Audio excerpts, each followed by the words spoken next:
So Hims and Hers stock is in huge trouble right now. So far today, they've dropped around 31.5%, and it's still early in the day. They still could go much lower if things continue. But this comes on some huge news that really is shocking, actually. So basically what happened is Novo Nordisk ends their partnership kind of abruptly, apparently, with Hims and Hers over sales of Wegovy copycats, which is some sort of weight loss drug. So apparently Novo Nordisk makes a weight loss drug and other drugs, of course, but they make one called Wegovy. They had a partnership that apparently just started a couple months ago, and then they found out that Hims and Hers was selling cheaper knockoffs of a product that they are selling themselves. And they just started a partnership with them. So it makes sense why Novo Nordisk is doing this. And they're saying that Hims and Hers failed to adhere to the law which prohibits mass sales of compounded drugs and accused the telehealth company of deceptive marketing that is putting patient safety at risk. It's a huge red flag. And right now it looks like Hims and Hers has not immediately responded to CNBC's request to comment. Also, sometimes not a good sign. Obviously, you got to give them time to respond, though. You don't want to jump to conclusions just because they haven't responded yet. But as you can see, according to MarketWatch, this literally was a partnership that just started 2 months ago. This is not some sort of long-standing partnership where a company decided to go a different direction or decided that, well, maybe we're going to go with somebody else because we're adapting to changing times or whatever. This is something that literally just started, which makes this even more shocking and probably resulted in even more of a plunge in the Hims and Hers stock. And if you're wondering what Hims and Hers does, they're a telehealth platform focused on providing healthcare solutions for a range of common conditions. They actually kind of started appealing to men at first. They had like ED and hair loss and all sorts of stuff like that, specifically for men. Then they kind of expanded into women's healthcare solutions as well. And then now they kind of rebranded from Hims to Hims and Hers. Now, if you look at their stock, obviously being down 31.65%, you could look at that a few different ways. One, some people will be like, well, I got to get out now before it gets worse. And then some people might be like, wow, this could be a huge opportunity if they are able to bounce back. So we got to look at a few things here. So one thing, their PE ratio is very high. It's at 63.91. So again, not an end-all be-all stat, but something to keep in mind as we do a little bit of research here. They also have no dividend yield, which is a little unfortunate. Some people won't even buy a stock if it doesn't have a dividend. And it also puts more pressure on the stock to return in growth year to year for just giving people a reason to hold the stock and not just sell it. So dividends obviously give you a reason to hold it longer term. Now, they were doing actually really well year to date before this huge drop happened. They were at $61 or so before this last Wednesday, and they started the year around $25. So they had actually been doing really well. It looks like maybe the announcement of that partnership with Novo Nordisk actually made their stock jump in the first place. Now their stock is going back down because they canceled it 2 months later. So if most of this growth came from their partnership announcement with Novo, which, you know, we have a lot of popular weight loss drugs right now. That's kind of a big fad right now. That might have been a big part of that.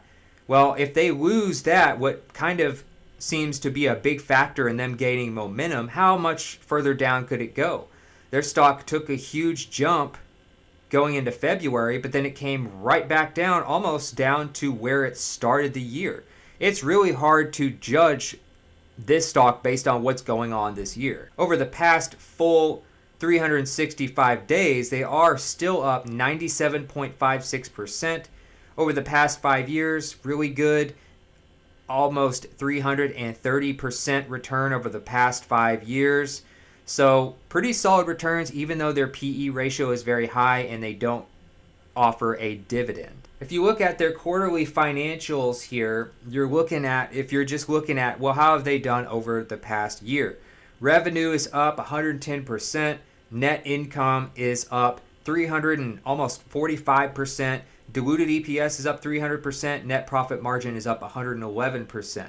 They also beat EPS in quarter one by 24.18% and revenue by 8.75%. So everything was looking really good until this happened. Let's look at some more info according to Robinhood. So let's look at what are customers doing right now? Well, since this got announced, it looks like people are mostly selling right now, whereas before a lot of people were buying. Let's look at what hedge funds are doing. Hedge funds were pretty bullish, but this is quarterly. The thing you have to really keep in mind here is this is by the day when you look at Robinhood customers. If you look at hedge funds, it's actually by the quarter. So in Q1, with all those good numbers, the hedge funds were actually fairly split, but a few percentage points higher on buying shares than selling. Of course, this news could massively impact Q2. Insiders were actually slightly more bullish on their stock, and they had a 62% buy score versus 38% sell. Now, this is by the month. That was in June. Again, this news just came out, so we haven't really had time for this news to hit them yet. Before this happened, it was looking fairly good, but now let's look at the ratings here.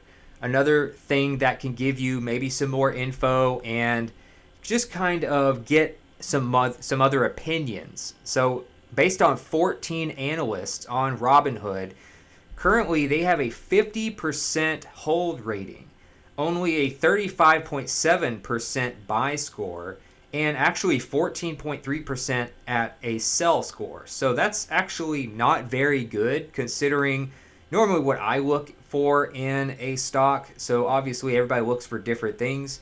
Specifically for me, having a higher score on hold or sell versus buy is kind of scary if I'm thinking about getting a stock. Obviously, I don't put all of my eggs in one basket as far as analysis. There's a lot of different indicators I look at, but I like to see what analysts are saying about a stock on Robinhood, especially with a good-sized consensus. Now, they've also been doing pretty well on their earnings, as I mentioned earlier. Another thing I like to look at, as you may know, that a lot of people don't talk about is how employees view working at a company. If a company is doing shady practices like they're being accused of by Novo, then there's a good chance they are doing some things within the organization that maybe aren't up to standard as far as how they treat employees and things like that, or maybe just the company culture. There could be a pattern there if you look into if a company does some shady stuff even after a partnership was announced with a company, and then they try to undercut them and make a product that kind of hurts the company they just partnered with, then how are they actually running the entirety of the company? That's the question. So Hims & Hers has a 3.1 out of 5-star rating, which is pretty meh. It's pretty average.